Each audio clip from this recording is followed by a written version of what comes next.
পশ্চিমবঙ্গের ৩ রাজ্যসভা আসন খালি। ২৪শে জুলাই উপনির্বাচনের বিজ্ঞপ্তি ঘোষণা। সুখেন্দু শেখর রায়, সুস্মিতা দেব, প্রকাশজিৎ বড়াইকের পদত্যাগ এবং ৩ জনের সাংসদ পদ ছাড়ার পর এই উপনির্বাচন।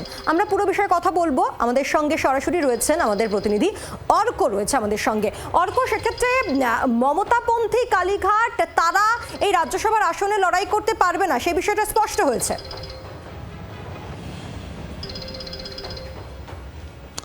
হ্যাঁ, সেটা একেবারেই স্পষ্ট হয়েছে। দেখো, সুখেন্দু শেখর রায়, সুস্মিতা দেব, প্রকাশজিৎ বড়াইক এই ৩ জন রাজ্যসভার সাংসদ তারা পদত্যাগ করেছেন এবং তারা পদত্যাগ করার ফলেই যে শূন্যস্থান তৈরি হয়েছে ৩টি পদে, সেই 3টি পদের ক্ষেত্রে বাই ইলেকশন বা উপনির্বাচন ঘোষণা করেছে জাতীয় নির্বাচন কমিশন। ২৪শে জুলাই সকাল ৯টা থেকে বিকেল ৪টে পর্যন্ত এই উপনির্বাচন হবে। বিকেল ৫টা থেকে ভোটের গণনার কাজ শুরু হয়ে যাবে। ২৭শে জুলাইয়ের মধ্যে এন্টায়ার ভোটের যে প্রসেস সেটা সম্পূর্ণ করার নির্দেশ দেওয়া হয়েছে। ৭ তারিখ অর্থাৎ আগামীকাল ভোটের বিজ্ঞপ্তি জারি হবে জাতীয় নির্বাচন কমিশনের তরফ থেকে।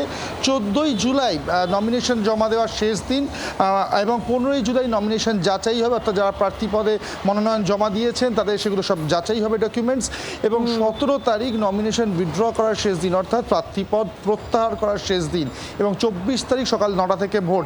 মূলত দেখো, ৩ জন যেহেতু পদত্যাগ করেছেন, ফলে খুব স্বাভাবিকভাবে 3টে শূন্যস্থান ভরাট করতে হবে। সেই শূন্যস্থান ভরাট করার জন্যই এই বিজ্ঞপ্তি আগামীকাল জারি করতে চলেছে জাতীয় নির্বাচন কমিশন। ধন্যবাদ অর্ক। আর এই পুরো বিষয়ে ঋতুব্রত বন্দ্যোপাধ্যায় এবং অগ্নিমিত্রা পাল তাদের বক্তব্য শুনব।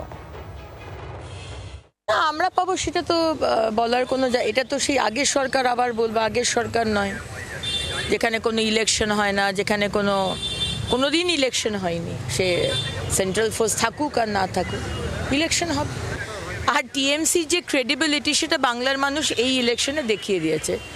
সুতরাং এটাই মনে হয় যে কোনো ইলেকশন হলে মানুষ এখন বিজেপির ওপরেই ভরসা রাখছে, কিন্তু ইলেকশনের মতনই হবে।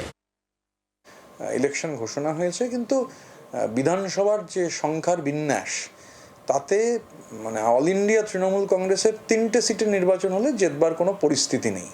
স্বাভাবিকভাবে যা নাম্বার, তো নাম্বারের ওপর হচ্ছে যে সংখ্যা থাকে, সেই সংখ্যার ওপর নির্বাচন হয়। আমরা দেখেছি রাজ্যসভা নির্বাচন হচ্ছে, কিন্তু আমাদের কাছে তো সেই সংখ্যা নেই যে আমরা প্রার্থী দেবো, সুতরাং প্রার্থী দেওয়ার প্রশ্ন নেই। বাংলার আওয়াজ, বাঙালির আবেগ, জি 24 ঘন্টা।